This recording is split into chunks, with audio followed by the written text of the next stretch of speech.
Good morning student. आज का हमारा टॉपिक है लोक प्रशासन का स्वरूप, लोक प्रशासन का नेचर और उसकी प्रकृति। या आपके प्रश्न ऐसे भी आ सकता है कि लोक प्रशासन कला है या विज्ञान, स्पष्ट कीजिए।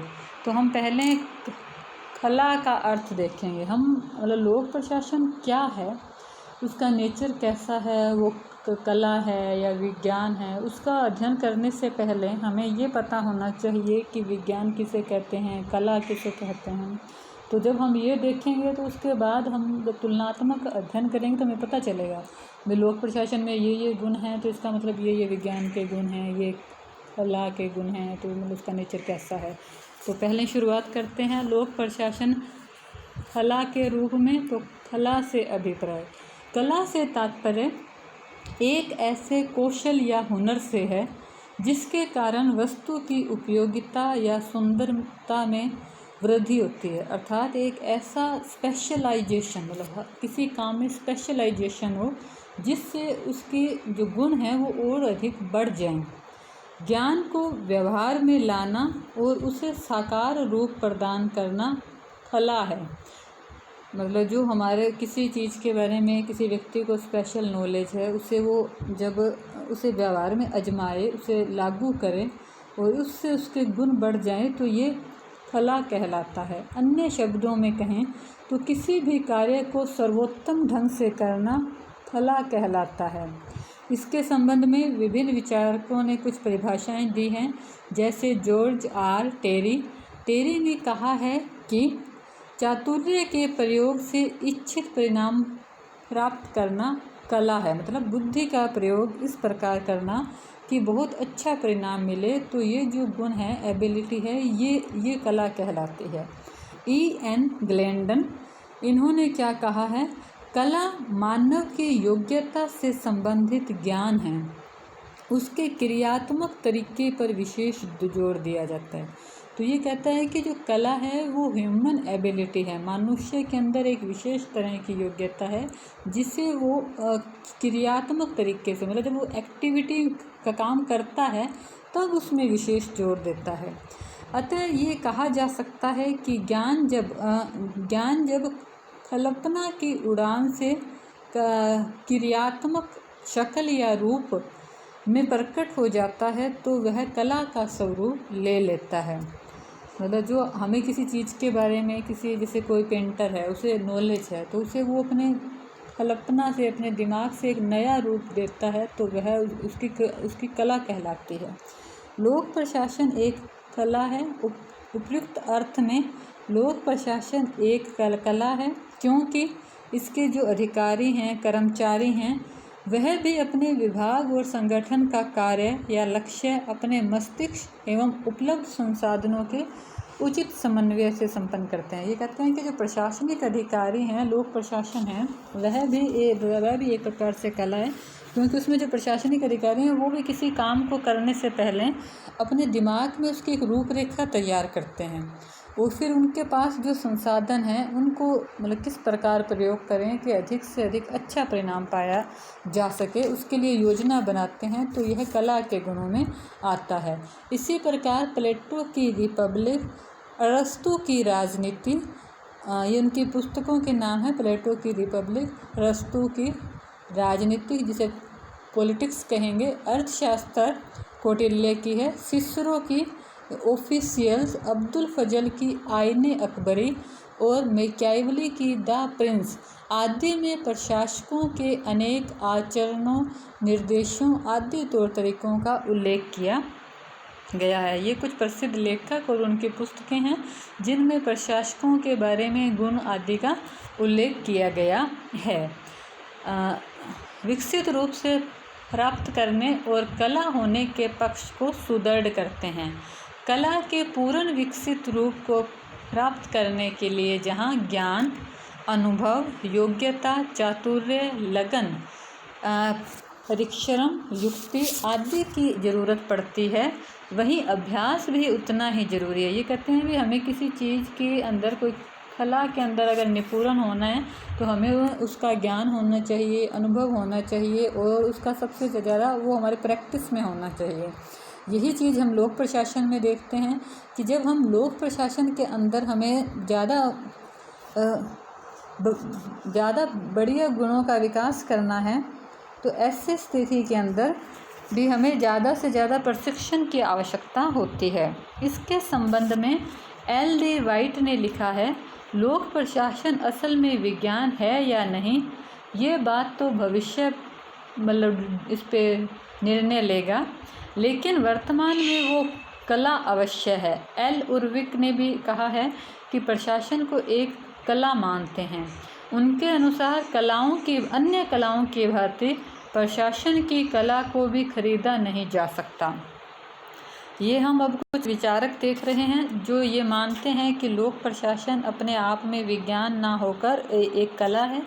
तो उसमें प्रमुख विचारकों में हैं L.D. White, L. उर्विक और टीड ने अपने शब्दों में कहा है, संक्षेप में प्रशासन एक सुंदर कला है।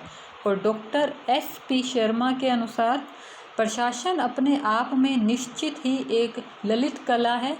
वैसे तो मूर्ति निर्माण कोई मूर्ति बनाना, चित्र का अंकन करना, संगीत, काव्य आदि को हम ललित कलाओं में सम्मिलित करते हैं, लेकिन प्रशासन भी इससे कम नहीं है, वरन कुछ ज़्यादा ही है। तो संक्षेप में अब हम लोक प्रशासन को कला कहा जा सकता है के पक्ष में कुछ विचार देखेंगे। कला के अंतर्गत सत्यम शिवम सुंदरम की अभिव्यक्ति होती है। यहाँ सत्य का तात्पर्य यथार्थ है, शिव का अर्थ होता है कल्याणकारी और सुंदर का अर्थ होता है कोई चीज़ जो बहुत ही अच्छी लगे। तो कला के ये 3 गुण होते हैं, वह वास्तव में यथार्थ हो, सबके लिए कल्याणकारी हो और बहुत अच्छी लगने वाली हो। और लोक प्रशासन में भी हम इन्हीं 3 गुणों को देख सकते हैं। लोक प्रशासन की दुनिया सत्य है, लोक प्रशासन यथार्थ है, कोई काल्पनिक नहीं है। और लोक प्रशासन का उद्देश्य जन कल्याण और लोक कल्याणकारी है, तो वो शिव के गुण को भी पूरा करता है और उसकी तकनीक का सौंदर्य उसे कलात्मक रूप प्रदान करता है। दूसरा गुण है सर्वमान्य सिद्धांत। हर कला में कुछ सर्वमान्य सिद्धांत होते हैं, उसी प्रकार लोक प्रशासन के भी कुछ निश्चित नियम सोपान हैं।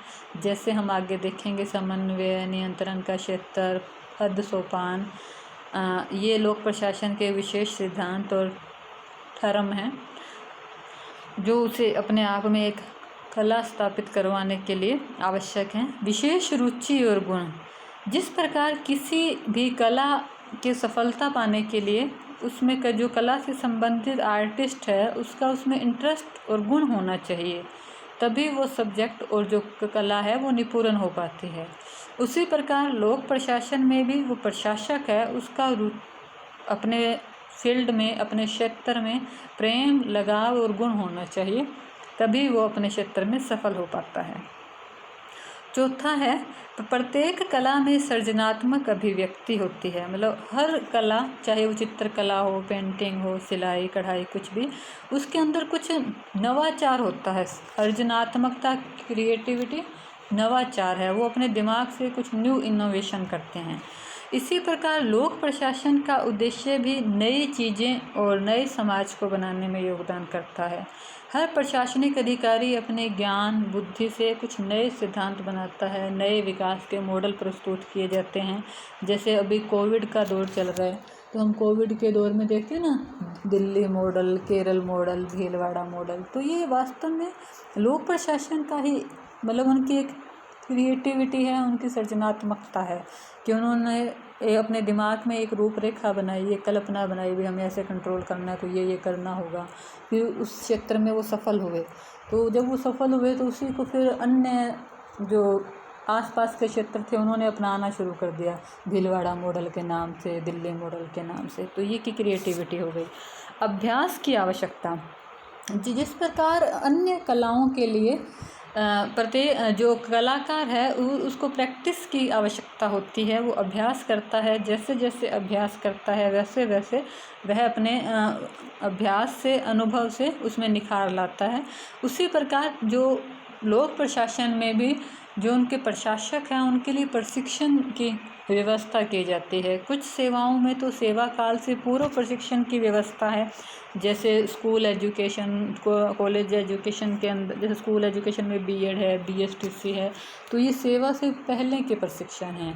और फिर जैसे आपने देखा होगा कि न्यूज़पेपर वगैरह में आता है ना, शिक्षकों का ग्रीष्मकालीन प्रशिक्षण। कॉलेज एजुकेशन में जैसे हमारे ओरिएंटेशन प्रोग्राम्स हैं या हम सेमिनार वगैरह अटेंड करते हैं, तो उसमें हमें हमारे विषय के बारे में नवीन चीज़ें सिखाई जाती हैं। उसी प्रकार प्रशासनिक अधिकारियों के लिए ओटीएस जयपुर में है, वो ऑफिसर ट्रेनिंग स्कूल, उनमें उनको टाइम पे उनके प्रशिक्षण होते हैं। तो लोक प्रशासन में भी कला की भांति ही प्रशासकों के लिए प्रशिक्षण की व्यवस्था की जाती है ताकि उनमें कुशलता आए। विकास की प्रक्रिया, तो जैसे जो कला संबंधी विषय हैं वो मतलब उनका हम बना नहीं सकते, निर्मित नहीं होते, वो धीरे धीरे विकसित होते हैं। उसी प्रकार लोक प्रशासन है वह भी धीरे धीरे विकसित होता है, ना कि अचानक निर्मित होता है। अब हम देखेंगे लोक प्रशासन के अन्य गुण।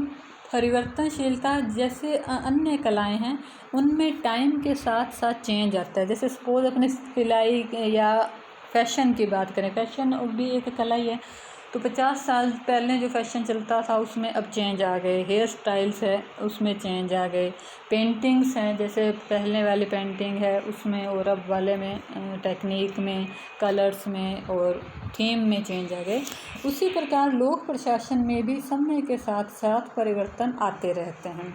तो ये लोक प्रशासन एक कला है, इसको मजबूत करता है। फिर है प्रत्येक कला का अपना एक माध्यम और साधन होता है। जिस प्रकार चित्रकला का मेन साधन क्या है, रंग है। संगीत के लिए हमें पियानो, गिटार, हारमोनियम, तबला आदि चाहिए और उसके साधन स्वर है। उसी प्रकार प्रशासन रूपी कला के भी 3 साधन होते हैं। सबसे पहले वह समय को संगठन के द्वारा अभिव्यक्त करता है, उसके बाद वह समय को संगठन के उद्देश्यों के द्वारा प्रस्तुत करता है, फिर वह समय को उन्हीं लोगों के सामाजिक व सांस्कृतिक परिवेश में स्वरूप प्रदान करता है। तो जो लोक प्रशासन का साधन है वो प्रशासक और जनता है, उन्हीं के माध्यम से सारी प्रोसेस की जाती है। नेक्स्ट है सिद्धांत और व्यवहार के अंतर संबंधों का बोध कला है। कला के मूर्त में अमूर्त रूप की अभिव्यक्ति होती है। लोक प्रशासन में भी अमूर्त सिद्धांत और व्यवहार की सामाजिक दुनिया के बीच पाई जाने वाली स्थिति का अध्ययन किया जाता है। इसका मतलब कि जो कला है वो जो चीज़ है नहीं उसके बारे में जो आर्टिस्ट है वो सोचता है और उसे अमूर्त चीज़, जैसे उसके मन में विचार आया तो वो विचार की कोई फ़ोटो या मूर्ति नहीं है, उसने सोचा और उसी को साकार रूप दे दिया, उसकी कोई मूर्ति बना ली, कोई पेंटिंग बना ली। उसी प्रकार लोक प्रशासन में होता है, कोई नया सिद्धांत, मतलब कोई समस्या है, अब समस्या का समाधान क्या होगा वो उसके सामने नहीं है, लेकिन वो अपने अनुभव, विचार, प्रशिक्षण से उस समस्या का समाधान प्रस्तुत करता है, तो वो उसके अमूर्त को साकार रूप दे देता है। तो ये लोक प्रशासन में कला के गुण हैं।